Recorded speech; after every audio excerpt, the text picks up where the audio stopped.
Good morning, World Changers. It is day 13 of the 100 days of self-discovery.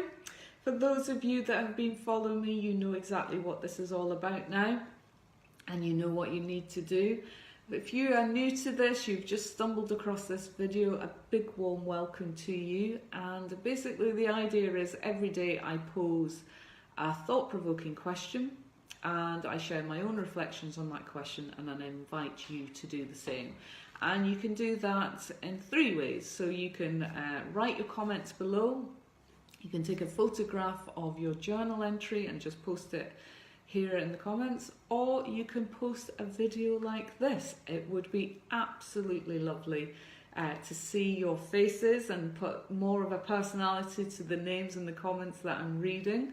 And I know I've had a lot of texts and messages from people saying, oh no, I could never do a video, oh no, I'm too scared to share my thoughts. So I would urge you to kind of reflect on that and say, well, why is it? What are you worried about? What are you scared? And what's the fear and the limiting belief that's holding you back?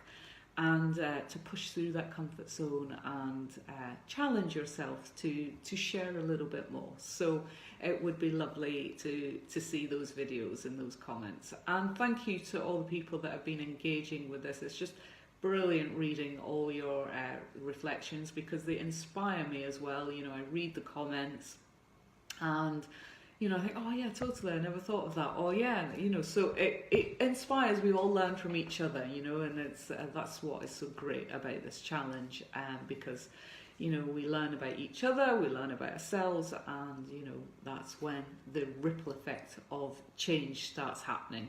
And the idea behind the challenge is that you do get to know yourself much better. You know, you're taking some time out, which we very rarely do.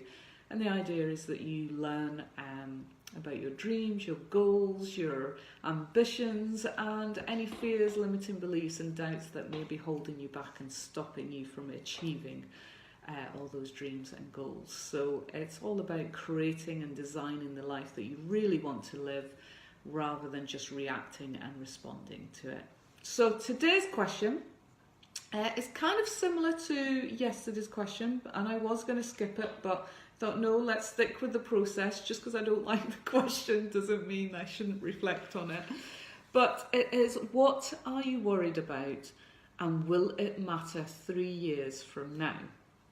Now, the reason, so basically, what am I worried about? Well, I have to say I have to be very grateful about where I am right now, because I feel very blessed that I'm in a good place in my life.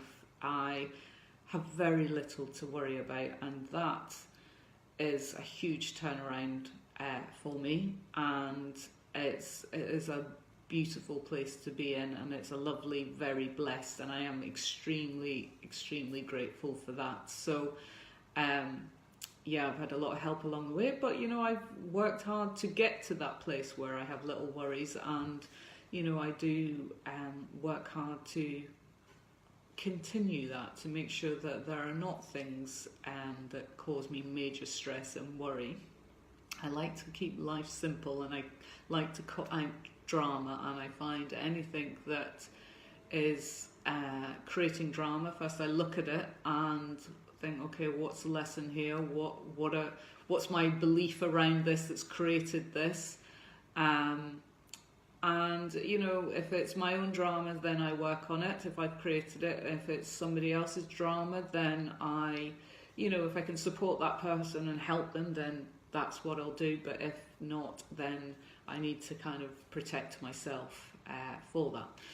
But yeah, I reflected on some of the things that I used to worry about. I mean, I used to have worries about everything. You know, I worried about my own health. I worried about my family's health. I mean, my mum was a smoker, and I constantly worried that it would be the end of her. And, you know, sadly it was. You know, it was lung cancer that killed her in the end. And I worried for years about her health and begged and pleaded and, you know, asked her to stop, but you know, she didn't, for whatever reason, didn't have the right role models or motivation to do that.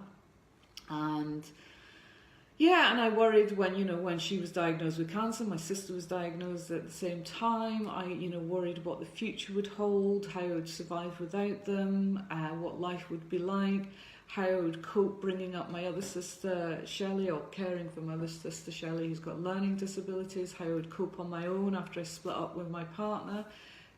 All these major, major worries, and essentially worrying about, was I strong enough to cope with all these challenges? Was I able to manage it all? What would happen to me? Who was going to look after me? All these kind of things. So lots of worries, and yeah, do they matter 3 years on?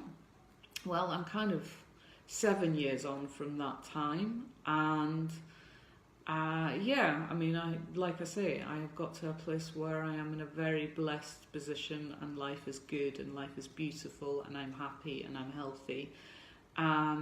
What worry has taught me is that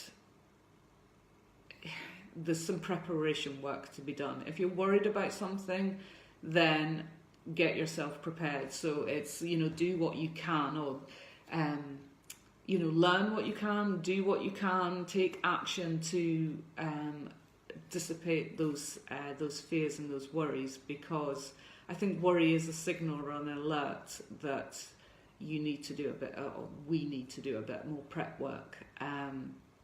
If you're worried about an exam, for example, well, maybe we need to do a bit more studying on that. If you're worried about a presentation and a public speaking, well, more practice is required. So that's how I see worry.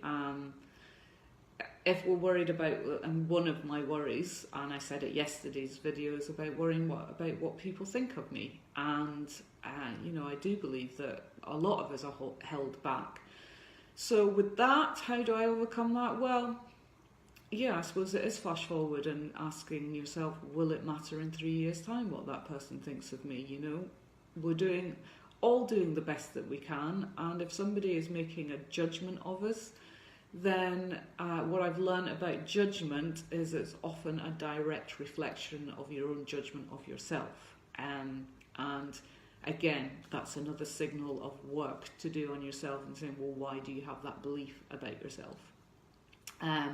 So yeah, that's my daily check-in for today. I would love to know what your thoughts are. So again, the question is, what are you worried about, and will it matter in 3 years from now? I mean, ultimately, I think if you're doing right by yourself, then no, it absolutely won't matter in 3 years' time.